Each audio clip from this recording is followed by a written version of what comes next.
tertulis di setiap, misalnya kelopak kurma, di batu, di tembok, di tempat-tempat yang kelopak-kelopak kurma, biasanya di kelopak-kelopak kurma. Jadi di kulit-kulit unta yang kering gitu.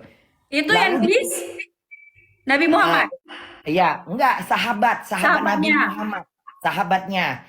Jadi Muhammad menyampaikan dari Oke. Jibril. Allah berkata, sayangilah semua makhluk di bumi ini. Misalnya satu contoh gitu. Ya. Lalu Nabi Muhammad menyampaikan kepada temannya, temannya ini mencari cari kelapa kurma. Dia Hmm. tulis di situ. Lalu sekian banyaknya yang ditulis itu dikumpulkan, jadilah satu ayat, jadi satu firman. Satulah jadi satu firman, satu ayat gitu kan. Itu Hmm. dikumpul-kumpul. Dengan perkembangan zaman, dengan perkembangan yang modern, lalu lahirlah para ulama-ulama itu, kata imam-imamnya orang Islam, lahirlah mereka-mereka dengan kecanggihan tadi, mencetak dengan buku. Oh, Karena kan tidak. semakin lama hidup Yang semakin modern yang gitu. dipertanyakan gini loh Bunda, yang kita pertanyakan gini. Nah, bagaimana caranya malaikat Jibril ini berbicara dengan Muhammad, Nabi Muhammad, sedangkan ini kan tidak tahu, Nabi Muhammad kan Jibril, tidak tahu Jibril, gitu. Jibril itu dia bisa menyerupain siapa aja dengan izin Allah. Dia Iya, bisa memang menyerupai. benar karena Jadi, dia kan nah, malaikat. karena dia malaikat berbicara seperti bagaimana manusia berbicara. Iya, tapi bagaimana Sehingga cara menyampaikannya gitu? Karena kan ya, nah, kita kan nggak Jibril pernah. turun dong ke bumi. Jadi gini, nah seperti gini misalnya, Nabi Muhammad pernah berkata pada sahabatnya gitu, misalnya satu contoh, nanti aku datang katanya, nanti aku datang. Dalam Islam harus mengucapkan insya Allah atas keizin Tuhan. Suatu ketika Nabi Muhammad ini ada kesalahan dalam tidak memberikan kalimat itu. Lalu sekian lama, sekian hari Jibril tidak datang Hmm. untuk memberikan wahyu. Karena sebelum-sebelumnya wahyu ini datang melalui Jibril. Jibril itu memberikan wahyu, berbicara pada Nabi Muhammad sebagaimana kita berbicara seperti ini. Tapi ini bedanya live. Seperti kita berbicara pada teman kita yang dekat. Jadi Ya. Jibril ini sudah terhitung dekat dengan Nabi. Jibril ini dekat dengan Nabi Isa, dekat dengan Nabi Musa, dekat dengan Nabi Muhammad. Mereka tuh berbicara dengan seperti kamu bicara sama bunda. Jadi jelas, penyampainya jelas gitu. Kayak misalnya kamu bicara dengan adik kamu, tapi pesannya dari mama kamu. Ya. Otomatis adik kamu pasti hafal dong kalimat itu. Karena nggak melalui telepon, nggak melalui WhatsApp, nggak melalui apa-apa. Langsung seperti bunda ini berbicara sama kamu. Bedanya kita di layar. Tapi Jibril dan Muhammad itu berbicara dua tempat yang sama posisinya. Duduk bareng, ngobrol bareng Ya. gitu. Jadi gitu. Jadi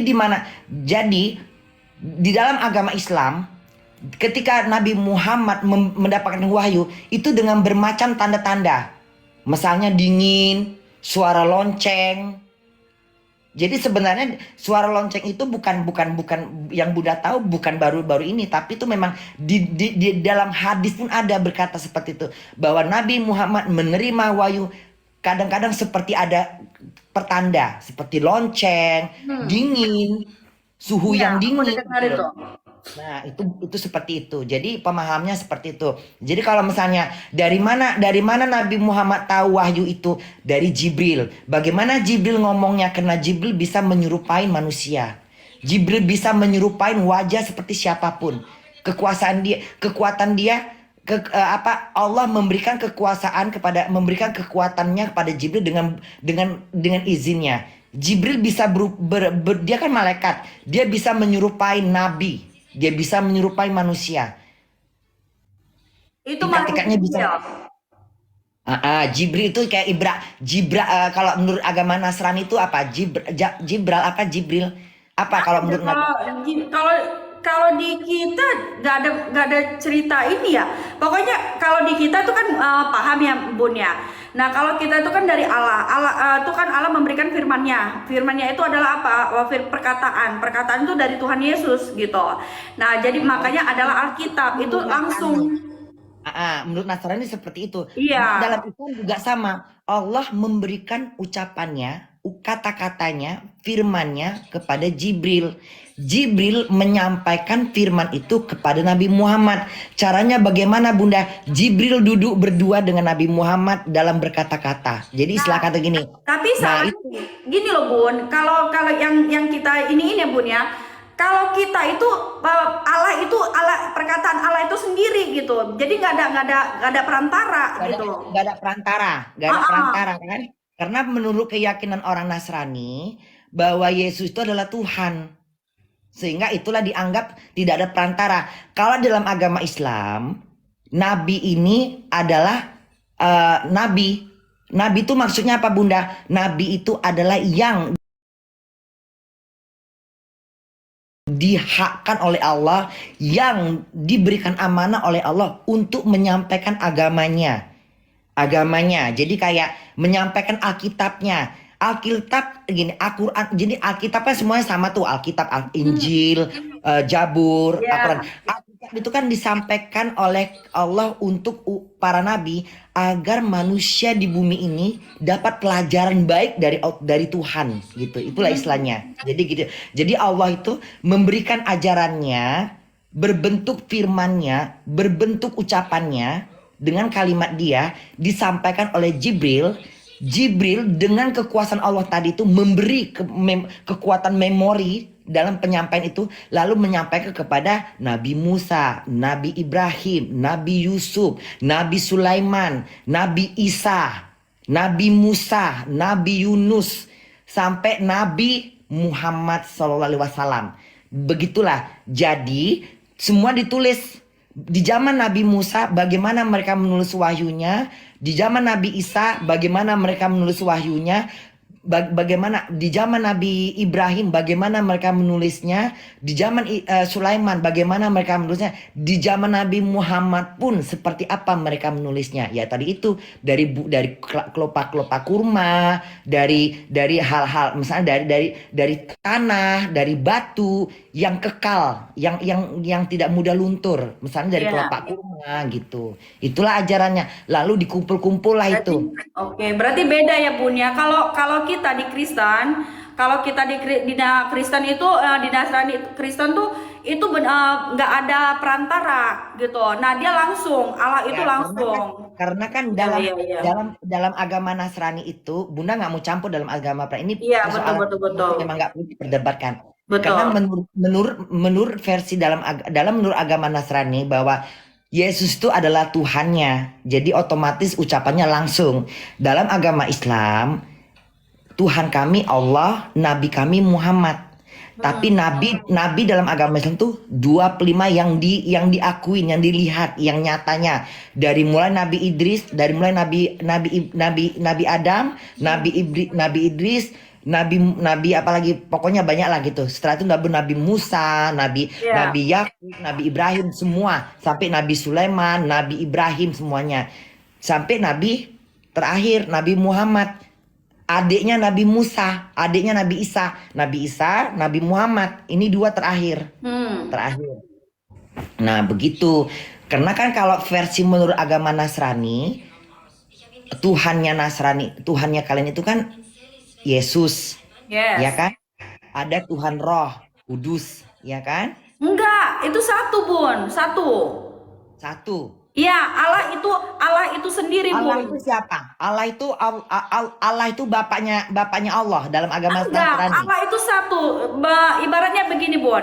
Kalau Allah itu Bapak itu sama, itu satu. Jadi misalkan Apa arti kalimat Bapak dalam agama Nasrani? Itu yang Bunda pingin tanya. Bapak itu Allah Bapak itu satu. Allah Bapak itu maksudnya bapaknya dia atau kalimat lain? Bukan. Allah Bapak itu satu ini. Misalkan saya ini Bun. Saya ini satu. Satu. Iya. Dalam Islam satu juga Allah. Tetapi kalau ini kan kalau misalkan di dalam Muslim kan Nabi Muhammad perantara dalam Al-Quran. Ya, Tetapi kalau di dalam Kristen tidak. Kalau di dalam kekristenan firman Allah itu sendiri. Jadi pengertian Bunda gini, dalam agama Nasrani bahwa Tuhan kalian itu menyampaikan wahyu tidak pelantara, langsung dari Tidak mulutnya. langsung. Jadi Nah, ya. dalam agama Islam juga seperti itu. Allah memberikan firman-Nya langsung dari mulutnya, tetapi Yes. dititipkan oleh Jibril untuk Nabi Muhammad. Jadi umat Islam mendapatkan wahyu itu melalui Nabi Muhammad. Nabi Muhammad itu dipilih oleh Allah karena dia manusia yang jujur. Oke, di sini ada teman saya apologet. Biar Bunda ini ya Bun ya. Biar lebih paham ya Bun, karena di situ ada Allah. Ya udah, gini aja deh, mungkin pembahasannya agak ribet nanti kalau masalah agama. Oke. Jadi Bunda mundur diri aja deh. Jadi gini, jadi intinya gini, dalam agama Islam, Al-Quran ditulis oleh sahabat Nabi Muhammad, dan Nabi Muhammad mendapatkan firman itu melalui Jibril, dan Jibril berkontak langsung dengan Allah, sebagaimana juga Jibril berkontak langsung oleh Nabi Muhammad biar jelas tertulis. Lalu Nabi Muhammad menyampaikan kepada sahabatnya firman tadi itu dikaji, ditulis lagi gitu. Nah, Ada kalimat perbedaan ya Bun ya, di sini ada perbedaannya. Perbedaannya itu di sini yang saya tangkap nih dari pembahasan dari Bunda dari awal sampai ini, yang saya tangkap itu ada memang perkataan firman Tuhan, firman Al-Quran itu adalah firman Allah sendiri. Nah, seperti tetapi di Al-Quran mengatakan, iya, langit dan bumi itu terpisah. Bumi tergantung tanpa ada tali. ya, Secara nyata, bumi ini tergantung tanpa ada tali. Di Al-Quran sudah menceritakannya. Nah, Al-Quran itu sudah berbicara ratusan tahun sebelum bumi ini kita selidikin. Dan sebenarnya firman Allah itu dalam agama Islam sudah tersimpan di langit. Jadi Al-Quran tuh diukur dengan kemampuan akal manusia. Tetapi apa yang ditulis di Al-Quran itu membuktikan apa yang ada di bumi. Misalnya air laut, air tawar sama air garam tidak bisa bersatu. Misalnya yang gitu. Terbuktilah di Laut Merah air laut, air tawar sama air asin tidak bersatu. Al-Quran sudah menceritakan. Jadi itulah pembuktiannya bahwa Al-Quran itu nyata dan benar. Karena tidak ada yang mustahil di dunia ini ketika Al-Quran berbicara. Tidak ada yang meleset. Jadi semua tertulis di Al-Quran. Jadi makanya Al-Quran itu terjaga. Tidak ada yang bisa menyamain tulisan di Al-Quran. Karena itu itu bahasa Arab. Tapi pengajiannya tidak ada yang bisa menyamakan. Karena itu memang firman Tuhan. Firman Allah langsung. Memang langsung. Tapi melalui Jibril. Karena gini. Kita di dunia aja pasti kita nggak bisa kerja sendiri. Pasti kita butuh orang. Begitu juga, itulah contohnya. Jadi Allah tuh memberikan pelajaran bahwa Allah pun dengan kekuasaannya, dengan kemampuannya, dia masih membutuhkan Jibril. Karena tidak mungkin langsung Allah bertemu dengan Nabi Muhammad secara langsung, nggak mungkin bertemu. Atau bertemu dengan manusia langsung, nggak bertemu. Karena Allah punya roh. Dia bukan makhluk, dia Tuhan yang berbentuk nur, cahaya. Jadi nggak mungkin bicara langsung sama manusia. ya, Gitu. Ya udah gitu aja deh. ya. Ya, makasih sayang. Thank you ya Bunda untuk penjelasannya ya. Jadi saya ada nangkep. Jadi karena kan kita sering Sekarang gini aja, menurut agama sebenarnya perdebatan antara Islam sama Nasrani tidak perlu diperdebatkan lagi. iya. Stop sampai Di sini enggak nggak Bunda. akan ketemu. Begini Karena Bunda, nggak akan ketemu. Bunda, sorry maaf. Aku nih, sorry aku potong. Di sini kita itu tidak ada perdebatan agama, tetapi kita di sini diskusi untuk meluruskan saja. Karena apa? Kenapa adanya diskusi? Saya paham bahwa agama Yes, Islam itu benar. bukan agama buatan, tetapi Yes. agama murni dari Allah. Gitu Betul. aja. Nah, diskusi itu gunanya satu untuk apa? Untuk meluruskan saja. Karena meluruskan kitab masing-masing seperti itu, Bunda.